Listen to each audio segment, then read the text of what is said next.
রাষ্ট্রগুলোর বিরুদ্ধে প্রতিরোধ করে তুলতে হবে। সেই চেতনাকে সামনে নিয়ে আমাদের এখানে সুনির্দিষ্ট কর্মসূচির ভিত্তিতে অভ্যুত্থানের লড়াইকে এগিয়ে যেতে হবে। সংগ্রামী বন্ধুগণ, এ পর্যায়ে আজকের এই সমাবেশ শেষ করার জন্য সমাবেশের সভাপতি ডক্টর ফয়জুল হাকিম লালাকে, জাতীয় মুক্তি কাউন্সিলের সাধারণ সম্পাদক, তাকে অনুরোধ করব। বন্ধুগণ, জাতীয় মুক্তি কাউন্সিলের উদ্যোগে পল্টন মোড়ের আমাদের এই প্রতিবাদ বিক্ষোভ সমাবেশ এখনই আমরা শেষ করতে যাচ্ছি।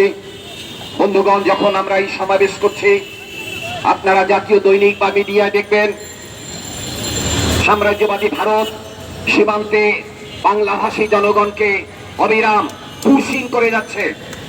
গত 3 মাসে প্রায় 100,000-এর বেশি মানুষকে তারা পুশিং করেছে। অন্তর্বর্তীকালীন সরকার ভারত সরকারকে এ বিষয়ে সতর্ক করেছে, কিন্তু আমরা পরিষ্কারভাবে মনে করি যে এই সতর্ক এবং চিঠি চালাচালি করে হবে না। এর বিরুদ্ধে প্রতিবাদ সংগঠিত করতে হবে, আন্তর্জাতিক ফোরামে প্রশ্নগুলো তুলতে হবে।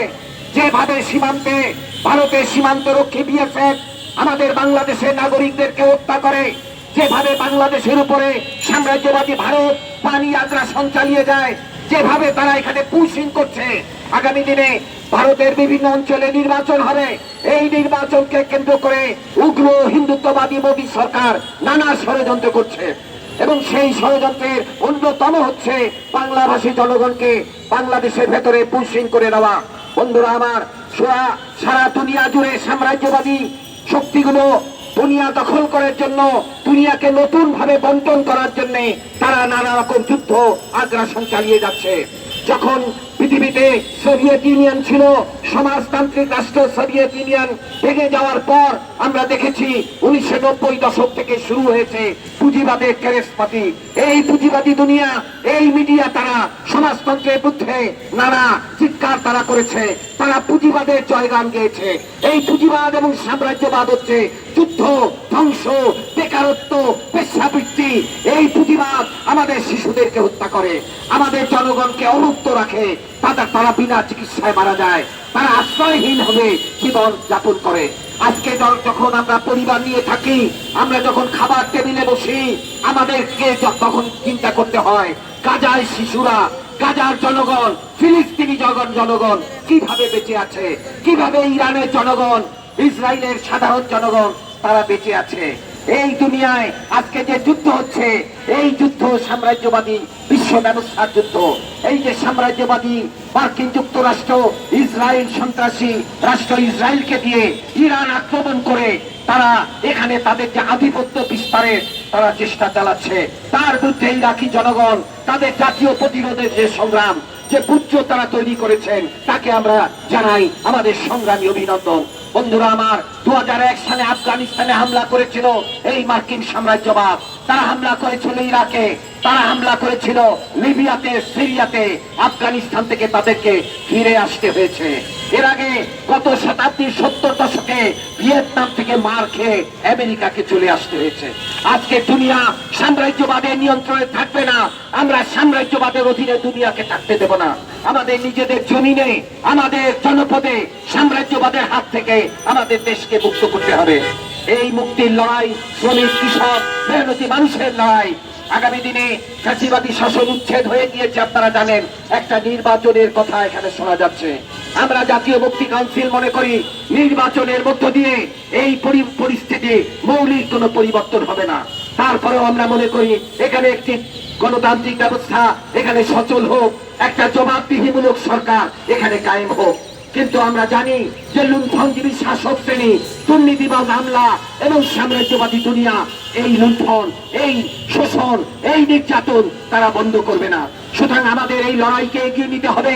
আজকে ইরানি জনগণের প্রতিরোধের সংগ্রামের পাশে যেমন আমাদের থাকতে হবে, তেমনি আমাদের নিজেদের দেশে শ্রমিক কৃষকের সরকার প্রতিষ্ঠার জন্য, তাদের হাতে সরকার আনার জন্য, তাদের সরকার এবং রাষ্ট্র প্রতিষ্ঠার জন্য আজকে আমাদের ঐক্যবদ্ধ হতে হবে।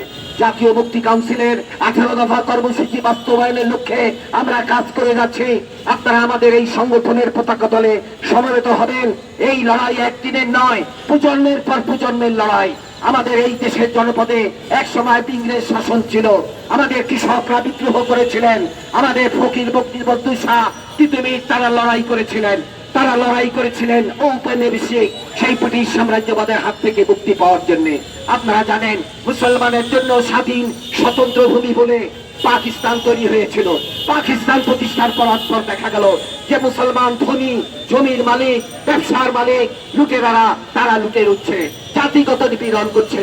সেই পাকিস্তানি দুঃশাসনের কারাগার থেকে আমরা 71 সালে স্বাধীন বাংলাদেশ করলাম।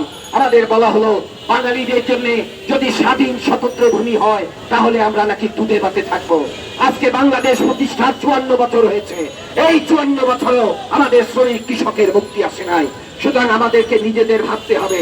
আমরা 90-তে অভ্যুত্থান করেছি, আজকে জুলাই মাসে আমরা অভ্যুত্থান করেছি, কিন্তু কোন শ্রেণীর নেতৃত্বে এই আন্দোলন হয়েছে? ছাত্র, মধ্যবিত্ত, শ্রমিকরাও ছিলেন, কিন্তু তার কোনো সুনির্দিষ্ট লক্ষ্য ছিল না যে এই অভ্যুত্থানের পরে সরকার কি করবে, জমির মালিকানা কার হাতে যাবে, লুটেরা ব্যবসায়ীদের কি করা হবে, এই লুণ্ঠনজীবী ব্যবসায়ী শ্রেণীর কি হবে, ভূমিদস্যুদের কি হবে, এই যে সচিবালয়ের আমলা যারা শত শত কোটি টাকা বিদেশে পাচার করেছে কিংবা দেশে রেখেছে, এই লুণ্ঠনজীবী শাসক শ্রেণীর হাত থেকে বাংলাদেশ কবে মুক্তি পাবে? আগামী নির্বাচনের মধ্যে যে আবার যে জাতীয় সংসদ হবে আমরা দেখবো সেখানে এই লুটেরা, দুর্নীতিবাজ আমলারা, রাজনীতিবিদরা তারা বসে আছেন। বাংলাদেশকে এই লুণ্ঠনজীবীদের রাজনীতি থেকে, বিষাক্ত বৃত্ত থেকে আমাদের মুক্ত করতে হবে। এই মুক্তির লড়াই দেশীয় শাসক শ্রেণীর মধ্যে যেমন লড়াই, তেমনি সাম্রাজ্যবাদ বিরোধী যে সংগ্রাম, সেই লড়াইকে আমাদের এগিয়ে নিতে হবে। সন্ত্রাসী রাষ্ট্র ইসরায়েল কর্তৃক ইরানি জনগণের উপর যে হামলা হয়েছে, একটা স্বাধীন রাষ্ট্রের উপরে যেভাবে হামলা হয়েছে, জাতিসংঘ কি করছে? দুটো জগন্নাথ জাতিসংঘ বসে আছে এখানে, তারা নানা রকম আলোচনা করছে। যুদ্ধ শুরু হওয়ার পরে তারা এখন মিনমিন করে কথা বলছে। এই সাম্রাজ্যবাদের পা চাটা জাতিসংঘের দিকে তাকিয়ে থেকে লাভ নয়।